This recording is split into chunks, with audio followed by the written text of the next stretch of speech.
Hi ka-farmers vlog, welcome to my channel. Ayan po, nagre-ready naman kami yung pumunta kami farm ng Lagados Farm. Ayan, tanghali na makita nyo sa patuloy kami. Ayan ho, at medyo malayo sa aming bahay ang aming tinataniman ng mga gulay.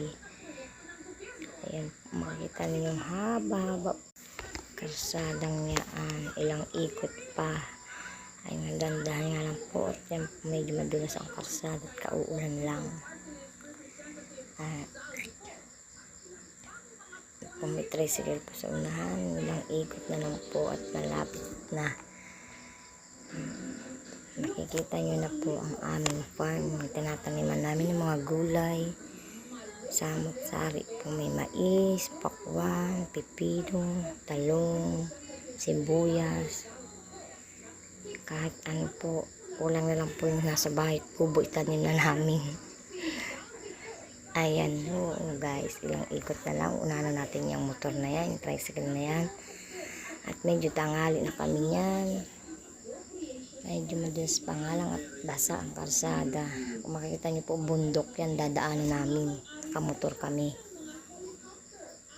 Ayan po, ito po, welcome to Lagados Farm. Yan ho ang aming pinagkakaabalan sa araw-araw.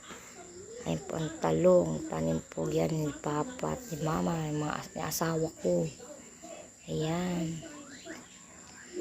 Medyo malilit pa siya, may pechay, kaya lang ay nasira na.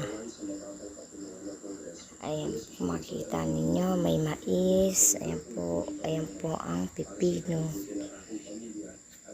Ilang araw na lang pwede na po kaming magpiking. Ang pipino, ayan po siya. Ayan, ang pipino ng bunga. Ayan ho, fresh na fresh yan. Ayan po sila. Ito pa po ang isang bunga. Marami-rami na po siya. Pwede nang ipiking. Mga ilang araw na lang.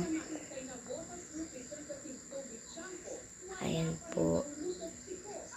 Ayan po kalaki ang aming ginagawang taniman. Ayan po, makikita ninyo, busy po sila, naggagawa po sila ng gapangan ng sitaw. Ayan po ang sitaw, mais, pakwan. Ganyan po kalaki ang farm namin. Ayan po, makikita ninyo, puro damo na nga lang at araw-araw nag-uulan. Ayan po mga pipino, ang haba-haba po niyan, hindi ko lang malibot sa sobrang haba.